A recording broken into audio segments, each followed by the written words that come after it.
Bismillah ar-Rahman ar-Rahim.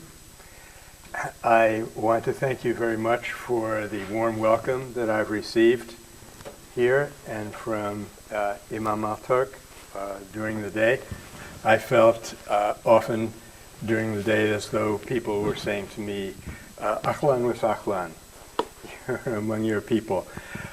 My background is, you've already heard, I have a lifelong passionate interest in nonviolence and in Mahatma Gandhi and all the great practitioners of nonviolence. From the point of view of religion, I would say that I've been practicing meditation for many, many years, and I often feel that it's more than interfaith. It's the root of all faiths, because it's only when we can bring the mind to a stillness that we could hear the voice of God and obey His commandments. On the bottom of your poster, there is a question: can nonviolence be used by Muslims to struggle for social justice? And I would ask a counter question: can they use anything else? I think violence in the cause of social justice is an absurdity. You cannot use wrong means for a right end. I'm not getting into the question of whether violence is justified or whether it is appropriate as a form of self-defense. Those are not the questions that interest me. The questions that interest me are what works. And perhaps because I've been around for so long now, unlike some of these younger people here, I have gotten impatient with short-term solutions that do not lead to long-term improvement in the situation. And if we want long-term improvement, the only possible way is through nonviolence. In my book, The Search for a Nonviolent Future, I developed a formula which I still think is perfectly accurate, though the book will be entering its 10th year pretty soon, and it, as you'll see out on the table, it has been translated into Arabic, and we're working on translation in Pashtun. We're trying to get that translation that's in Arabic into Iraq and into Palestine. Anyway, in that book I came up with a formula that there's a difference between something that works, meaning it gets what you want right away, well, let's put that in quote, it works, quote, and something that works in the sense that it does good work in making an effective change in a situation that will last. And from that point of view, you could say that violence sometimes works, quote unquote. It can be spectacularly effective in the short run, but it never works. It never makes the world better. Whereas nonviolence sometimes works, quote unquote. I can quote you many instances, some of which you may not be familiar with, some of which are quite dramatic or even spectacular, where nonviolence has been effective. People get what they want. But in the long run, nonviolence always works. There are cases when it doesn't work in the short run, but there are no cases when it does not help to elevate human consciousness and thus make the situation better down the road. So I've asked myself three questions. What is nonviolence? What is Islam? And what is nonviolence in Islam? I'm going to speak a fair amount on what is nonviolence because I know something about that subject. I won't really say much about what is Islam, although usually the fact that I'm utterly ignorant about something doesn't prevent me from speaking about it. But I think in this company I had better refrain myself. But I would like to say something about the traditions of nonviolence, and in particular the nonviolent Muslim who means the most to me, which is Khan Abdul Ghaffar Khan from the northwest frontier province of what was then India. So what is nonviolence? In Arabic, there is a direct translation of the English word nonviolence, which is in turn a direct literal translation of the Sanskrit word ahimsa. And that term, of course, is la'onf. But la'onf is a negative term, just as nonviolence is. And that leads to a great deal of confusion because, as we were saying all morning in the morning session, we live in a culture, we live in a world where people's focus is on the unreal, on everything that's destructive and harmful and won't last, and people cannot seem to bring what is positive, what is hopeful, what is effective in the long run, up to the forefront of their consciousness. So they meet up with this force, which is I am going to claim is the most positive force in the world, and they end up calling it a non-something. Now, the Sanskrit word ahimsa wasn't actually as negative a term as nonviolence is in English. What it actually meant was, what is that force that is engaged when all desire to harm is controlled or eradicated, or I think at best converted? Because hinsa probably means not harming, but the desire to harm. So even in that ancient term, you have a focus on the inner dimension of change. There's another term that's sometimes used in Arabic, and that is sabr, or patience or endurance, and that is also a perfectly appropriate term because whether you're talking about the inner struggle that you must go through or the struggle with your opponents, it always requires patience to overcome in nonviolence. That's one of the reasons that its effects are long-lasting and not just a flash in the pan. Now, there's another word which is not specifically in an Islamic context, but which became popular in 1986 in the People Power Uprising in the Philippines, which is a very, very successful movement in the short term, not too successful in the long term for reasons that I'll get to in a little bit.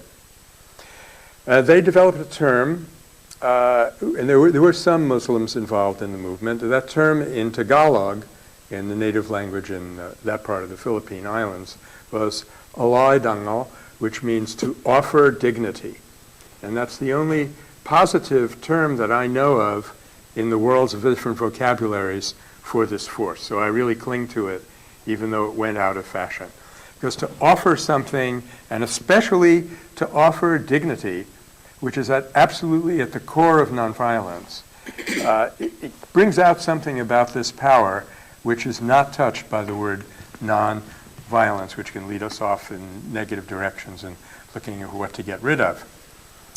Now, I began to notice when I was teaching nonviolence and surveying the various movements around the world that come under this category, that people would often be asked, why are you doing it nonviolently? And their answers tended not to be because we know that this method will work. That's the best kept secret in the universe as far as I'm concerned. They didn't even know that. But often they would say it, that they were doing it nonviolently as part of their identity. For example, in this Philippine movement, there is a film which is about this movement and a couple of others, the one in Argentina and the one in Palestine. And people are about to go out jogging when they have their yellow costumes on, and someone says, why are you doing it this way?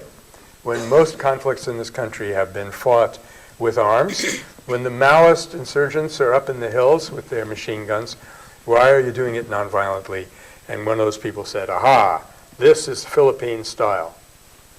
And another friend of mine who happened to be participating in the Solidarność movement in Poland, we asked him, Marek, why did you people decide to do it nonviolently? He said, because we are Polish. So wherever you go, people say, we're doing it nonviolently because we're from Michigan or because we're German or something like that. What they're really trying to say, I think, is something that Gandhi got out very successfully when he said that nonviolence is primarily the human method. It is what defines us as a human being. Animals, subhuman animals, have all kinds of positive emotions like compassion and things like that, but they cannot decide to suffer on behalf of another. Even though they do that at some times, we have to assume that it's part of an instinctual response.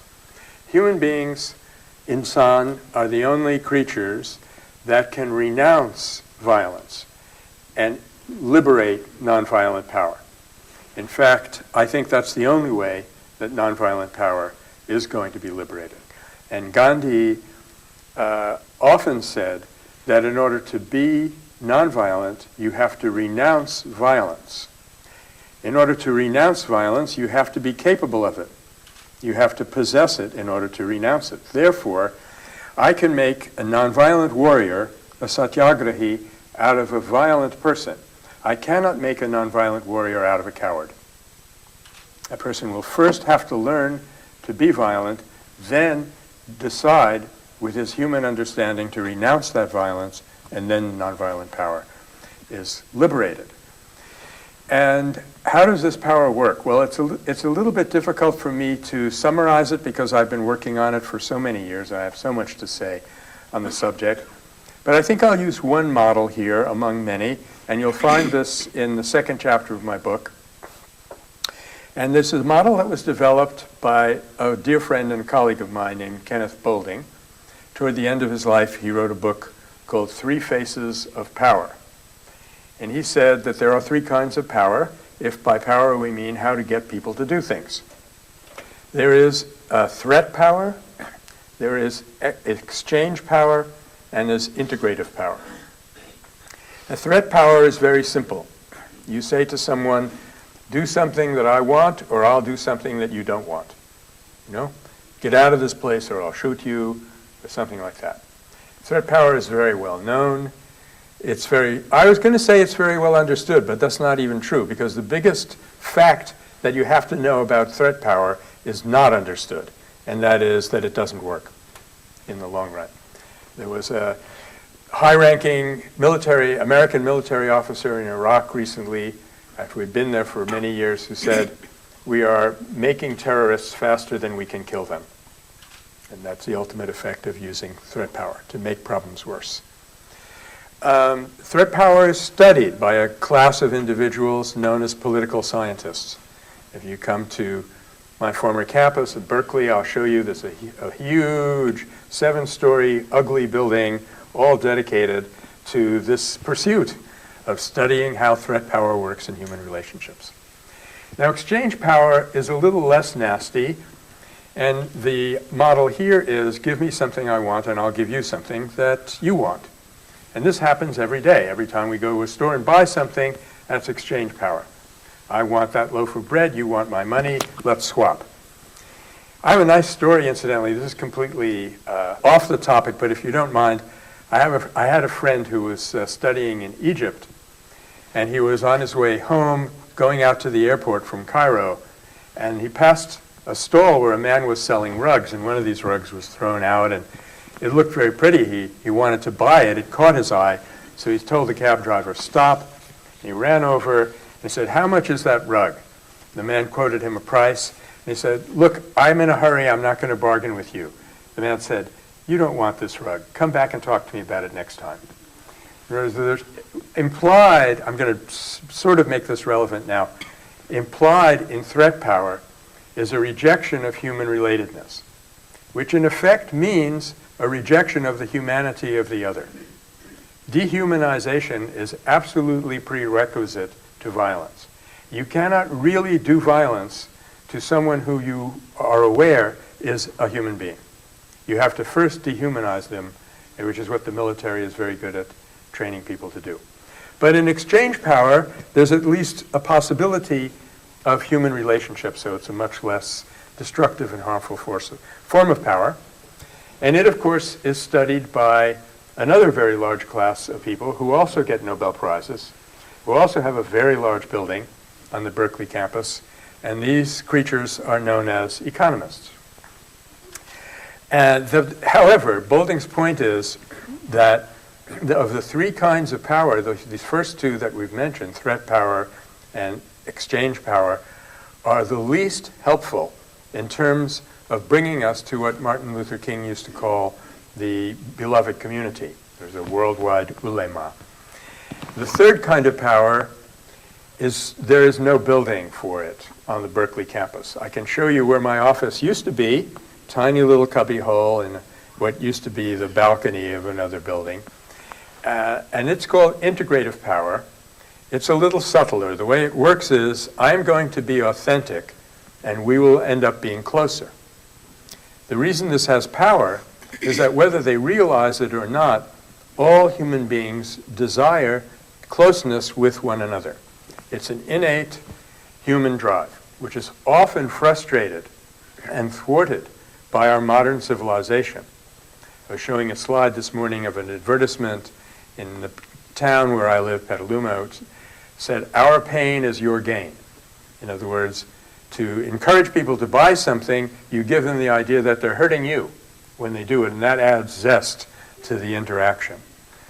So with integrative power, you are drawing upon that innate, very deep desire that we all have to be, as far as possible, as far as humanly possible, at one with one another. Now let me give you a dramatic example of how integrative power can work. As you may be aware, in 1992 in Gujarat, which ironically was Mahatma Gandhi's home state, there were terrible communal difficulties, and there were mobs that were actually instigated and supported by the government to carry out discriminatory killings. And they, on the appointed day, they swept into these villages in western Gujarat. And in these villages, it was mostly Muslim men who were still in the village, and the Hindu men were out in the fields because they tend to be agriculturists. The Muslims tend to be artisans, weavers. So suddenly, here's these people that had not been, no one knew they were coming, and spontaneously, a lot of the women invited the Muslims into their homes to hide them. And this enraged mob comes up with these weapons. One woman is standing in front of her cottage, and the mob says to her, "Excuse me, we think you're hiding a Muslim in there." To their surprise, she looked them right in the eye and calmly said, "Yes, I am."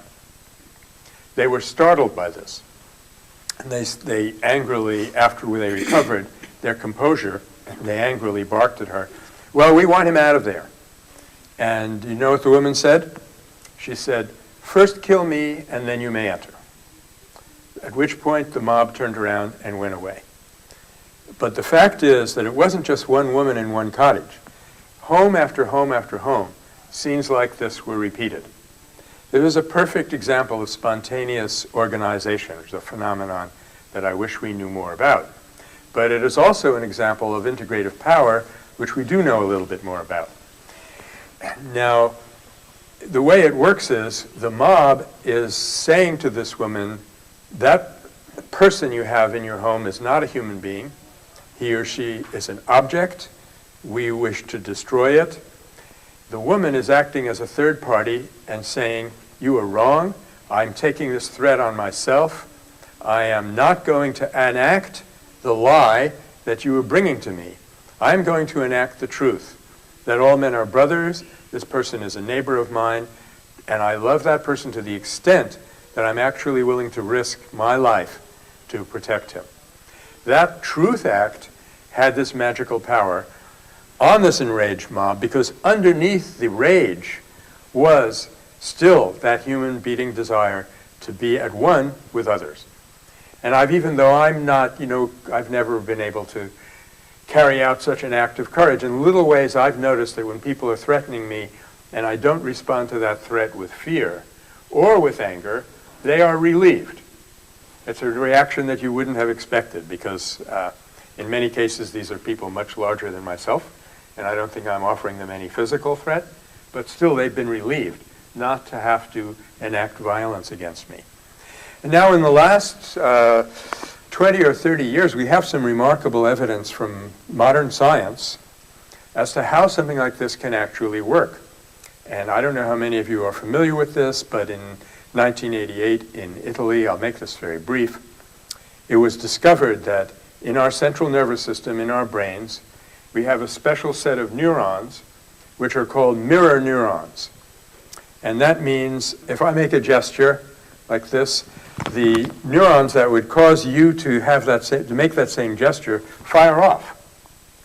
It's not something that you think about. It just happens. When I go like this, those nerves fire off in your arm. So you might say, well, why doesn't everybody do that? It's because there's a special set of neurons called supermirror neurons that intervene at the last minute, and they say, no, that's Professor Neglar, that's not me, I don't have to do that.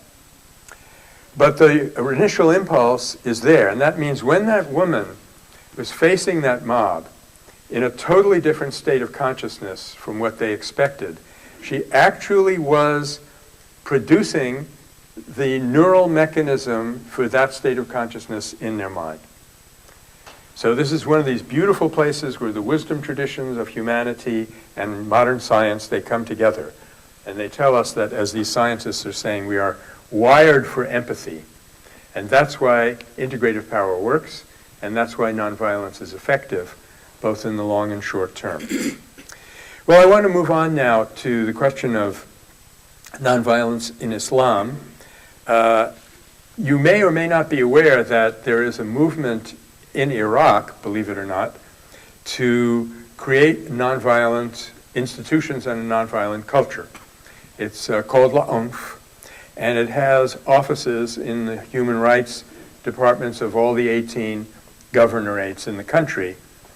And we were asked at the Meta Center, where Stephanie and I work, we were asked to do a training video for them and get Arabic subtitles onto it, and we did that.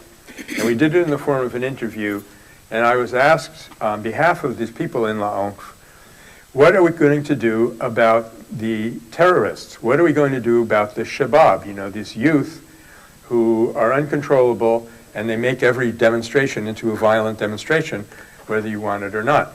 And I said, I was thinking of something that happened in interchange between Khan Abdul Ghaffar Khan and Mahatma Gandhi, where Khan said to Gandhi, why is it that we Muslims are still nonviolent and a lot of you Hindus have given up and gone back into cowardice or violence? I thought Hindus were always nonviolent. And he said, yes, Hindus have always had nonviolence as a value, as an ideal, and our scriptures say, ahimsa paramo dharma, nonviolence is the highest law, but we have not always been brave. You Pathans have always been brave, and therefore your nonviolence was deeper than the nonviolence on some of my Hindu brethren.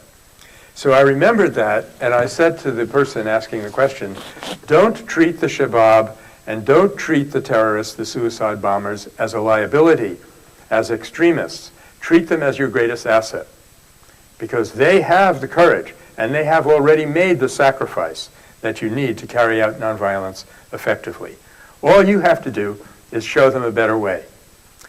And then, sure enough, some months later, we got a film that was made by a Spanish film company for LAONF, and there was an episode in that film where a gentleman in Baghdad was given the job of going out to these neighborhoods where the Shabab, the youth, were going around tearing down posters for their nonviolent events. Get these kids to stop doing that. So he had a real stroke of genius, and he met with these young people and he said to them, I know that you're brave enough for violence, but are you brave enough for nonviolence? 5 minutes later, those young people were out in the street helping him put up those posters. So it's not a surprise, and my learned colleague, Dr. Afzal, will be talking about this at some length, I'm sure, that there have been long traditions of nonviolence within Islam, and that it is really in no qualitative sense different from any other of the major faith traditions that I'm aware of. They all have nonviolence at the core. This nonviolence always makes a sporadic appearance throughout its history, and it's not studied, it's not developed, it's not consolidated, though that is slowly beginning to be improved. So you have illustrious names like Sajadina, Sulak Shivaraksha, and people like Jawdat Said, Syrian-born civil rights activist in Egypt, who has said, Syrian. Yeah, but he's in Egypt, I think. He's been arrested in Egypt. That's where he goes to get arrested. But he has made beautiful statements about, compassion being the highest religion. So you have these scholarly activists. Nonviolence is being carried on as we speak in the Western Sahara, in many of the villages of the West Bank. I wouldn't be too surprised if it gets started pretty soon in Gaza. It's partly in Indonesia. It's quite frustrating, really, because if people only knew and understood this a little bit better, they could carry it out more safely and more effectively. But for me, the paramount exemplar of nonviolence in Islam is the figure that I've mentioned already, Khan Abdul Ghaffar Khan. My teacher, Sri Eknath Ishran, has written a book about him called Nonviolent Soldier of Islam, and that has been translated into Arabic, though it's hard to get hold of that translation. And I would heartily recommend all of you getting hold of that book, and I'm going to talk to my friends here about maybe making some kind of a joint order, a bulk order.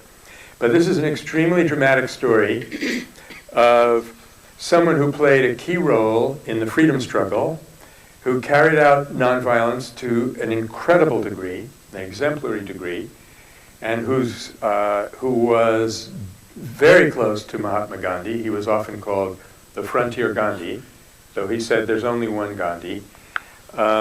I would be tempted to go on and on telling you his story, but I don't feel, I'm more eager to hear from my colleagues here. So I'll say only this. He played a spectacular role, which was unheralded and not known really very much until Sri Ishwan wrote that book. And in the course of his life, he exploded 4 myths about nonviolence. One of those myths is that nonviolence is the weapon of the weak. It's only done by people who do not have recourse to violence. No one in his right mind would call a Pathan weak. At least you would not get to do that twice. The second myth that it exploded is nonviolence only works against a polite adversary. And of course the British were very happy to give you the impression that they were extremely polite in their regime and very upright and fair, and they only arrested Gandhi, a few times. But in fact, in the Northwest Frontier province, they were as savage as they were in Kenya. They sealed the province off. They wouldn't let any news in or out. They stigmatized and stereotyped the Servants of God Society that Abdul Ghaffar Khan had established, which had something like 80,000 people in it. But unfortunately for them, they made a big marketing mistake. They decided to wear red shirts because red dye was easy to come by. And red, what does red mean in the mind of a Western person? Communists, communists. So it was very easy to dismiss them. And if you ever want to read a saga of human courage in the face of brutal, unparalleled suffering, read the story of what happened in the Kisakani Bazaar in May of 1931, if I'm not mistaken, when people were mowed down with machine gun fire, they were driven over with armored vehicles. All day long, and all day long they came back and said, "We will not retaliate." There's an episode of a young man, about 16 or 17, going up to a British soldier and opening his shirt and said, "Go ahead, shoot me," and he obligingly shot him. So it is not the weapon of the weak. It is not effective only against a weak adversary. There's a kind of jujitsu to nonviolence where the stronger your adversary, the more effective nonviolence will be. The third myth, this is now very important, is that nonviolence cannot be used at a large scale. In other words, it can be used for a freedom struggle within a country, but it has no role in warfare. Well, you had an army of 80,000 Khudai Khidmatkars, who were an army in every respect except that they didn't carry weapons. They wore uniforms, they were obedient to their spiritual guide, Abdul Ghaffar Khan, and so forth. And finally, it explodes the myth that nonviolence doesn't have a place in Islam, because no one was more Musliman, as an Afghan friend of mine said recently, than your Pathan. So, in closing, I would say, I understand that there is a hadith that at the end of a successful battle, one of the companions said to the Prophet, peace be upon him, "Well, we have just completed the jihad." And he said, "We have just completed the lesser jihad. Now we have to turn to the greater jihad." So the final word that I would leave with you, my friends, is that I believe that nonviolence is the greatest jihad, not only for Muslims, but for all of us, and I look forward to carrying it out together with you. Thank you very much.